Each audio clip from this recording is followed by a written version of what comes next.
പക്ഷേ നിർമ്മലാ സീതാരാമൻ ബഹുമാനപ്പെട്ട മന്ത്രി അവരുടെ ഒരു മനസ്സ് നിർമ്മലമായിട്ടുള്ള മനസ്സാണെന്നാണ് ഞാൻ വിചാരിച്ചത്. പക്ഷേ തൊഴിലാളി വിരുദ്ധ പോയിസൺ ഇത്രത്തോളം കുത്തിവെച്ചൊരു മനസ്സാണ് അവരുടേതെന്ന് മനസ്സിലാക്കാൻ സാധിച്ചില്ല.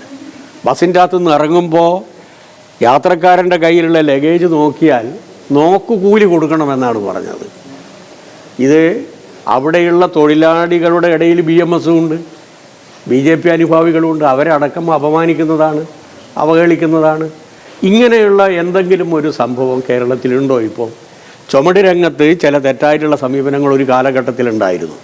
അതുമായി ബന്ധപ്പെട്ടുകൊണ്ട് CITU തന്നെ ബഹുമാനപ്പെട്ട മുഖ്യമന്ത്രി അധികാരത്തിൽ ഒന്നാം പിണറായി ഗവൺമെൻറ്റിൻ്റെ കാലഘട്ടത്തിൽ തന്നെ ചില തെറ്റായിട്ടുള്ള പ്രവണതകളുണ്ട്, അത് പരിശോധിക്കണം, പരിഹരിക്കണം എന്ന് ഞങ്ങൾ പറഞ്ഞതിൻ്റെ ഭാഗമായി എല്ലാ രാഷ്ട്രീയ പാർട്ടികളോടും അഫിലിയേഷനുള്ള ഒരു രാഷ്ട്രീയ പാർട്ടിയോടും അഫിലിയേഷൻ ഇല്ലാത്ത ചുമട് മേഖലയിലെ തൊഴിലാളികളുടെ യോഗം വിളിച്ച് ചേർത്ത് ബഹുമാനപ്പെട്ട മുഖ്യമന്ത്രി അവരെല്ലാം കോൺസസിലെടുത്ത് തെറ്റായിട്ടുള്ള ഒരു നടപടിയോടും ഉത്തരവാദപ്പെട്ട ഒരു ട്രേഡ് യൂണിയനും അനുകൂലിക്കില്ല എന്ന് പറഞ്ഞതിൻ്റെ ഭാഗമായി നോക്കുകൂലി എന്ന് പറയുന്ന പ്രതിഭാസം എവിടെയില്ല.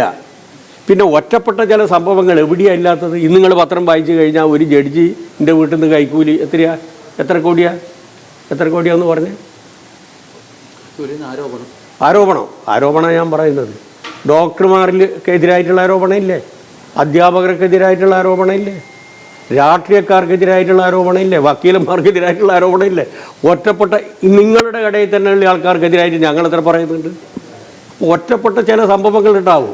അതിനെ സാമാന്യവൽക്കരിച്ച് ഒരു പൊതുസമൂഹത്തിൻ്റെ മുമ്പിൽ അപമാനിക്കുന്ന രൂപത്തിൽ ചിത്രീകരിക്കുന്നത് തെറ്റാണ്. ഒറ്റപ്പെട്ട ചില സംഭവങ്ങളുണ്ടാവും. അത് ചൂണ്ടിക്കാണിച്ചു കഴിഞ്ഞാൽ ഉത്തരവാദപ്പെട്ട സംഘടന എന്നുള്ള നിലയിൽ ഞങ്ങളത് തിരുത്താനും തയ്യാറാണ്. ഇത് പറഞ്ഞിട്ടുള്ളത് ഒരു രൂപത്തിലും അംഗീകരിക്കാൻ പറ്റില്ല. പിന്നെ അല്ല എല്ലാവർക്കും എന്താ കുഞ്ഞാലിക്കുട്ടീൻ്റെ കുഞ്ഞാലിക്കുട്ടി എന്താ പറയുക?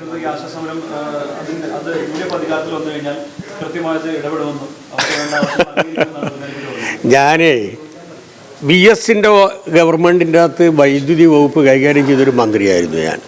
പറഞ്ഞ മനസ്സിലായില്ലേ? അതിനേക്കാളും മുമ്പേ 5 വർഷം 2001 മുതൽ 2006 വരെ കുഞ്ഞാലിക്കുട്ടി വ്യവസായ വകുപ്പ് മന്ത്രിയായിരുന്നു. അന്ന് ഞാൻ CITUവിൻ്റെ ജില്ലാ സെക്രട്ടറിയാണ് പാലക്കാട്. 300 വ്യവസായ സ്ഥാപനങ്ങളിൽ എഴുതിയെടുത്തോ 196 അടച്ചുപൂട്ടി. വൈദ്യുതി 75% കട്ടായിരുന്നു. 75% പവർ കട്ടായിരുന്നു. 75%. മലബാർ സിമെൻസ് 25% മാത്രമേ കറണ്ട് ഉണ്ടായിട്ടുള്ളൂ. ഒന്നാം VSൻ്റെ കാലഘട്ടത്തിൽ ഞാൻ വൈദ്യുതി വകുപ്പ് മന്ത്രിയായിരിക്കുന്ന സമയത്താണ് പവർ കട്ട് 100% ഒഴിവാക്കി power on demand statutory voltage ഉറപ്പുവരുത്തി സമ്പൂർണ്ണ വൈദ്യുതീകരണം ഇന്ത്യ രാജ്യത്തിൽ ആദ്യമായിട്ട് പാലക്കാട് ജില്ലയിൽ ആരംഭിച്ചത്. ഉദുമൽപേട്ടയിൽ നിന്ന് മാടക്കത്തറയിലേക്കുള്ള 400 kV ലൈൻ നേരെ പുതുശ്ശേരിയിൽ വലിച്ച് പുതുശ്ശേരി മേഖലയിലെ വൈദ്യുതി പ്രശ്നം കൊണ്ട് അടച്ചു പൂട്ടിയ എല്ലാ സ്ഥാപനങ്ങളും തുറന്നത് ഞങ്ങളുടെ കാലഘട്ടത്തിലാണ്, കുഞ്ഞാലിക്കുട്ടീൻ്റെ കാലഘട്ടത്തിലല്ല. അത് പൂട്ടിക്കുകയാണ് ചെയ്യുന്നത്. പിന്നെ ഇവർക്കിപ്പോൾ എന്ത് പറയുന്നതിനും പ്രശ്നമില്ലല്ലോ, വാരിക്കോരി കൊടുക്കും. അത് അങ്ങനെ തന്നെ കേരളത്തെ അങ്ങനെ തന്നെ എടുത്തിട്ട് കൊടുക്കുമെന്നും പറയാമല്ലോ, കാരണം അവർ അധികാരത്തിൽ വരാൻ പോകുന്നില്ലല്ലോ. ഇപ്പം ഉണ്ടായ പ്രശ്നം അതാ, നിങ്ങളാദ്യം മനസ്സിലാക്കണം. ഇടതുപക്ഷ ജനാധിപത്യ മുന്നണിയുടെ ഒരു തുടർഭരണം വീണ്ടും വരാൻ പോകുന്നു. അത് കോൺഗ്രസ്സുകാർ തന്നെ പറയൽ തുടങ്ങി. നിങ്ങൾ പ്രകോപിപ്പിച്ചുകൊണ്ട് നിങ്ങളെ മുഖത്ത് നോക്കുന്നത്.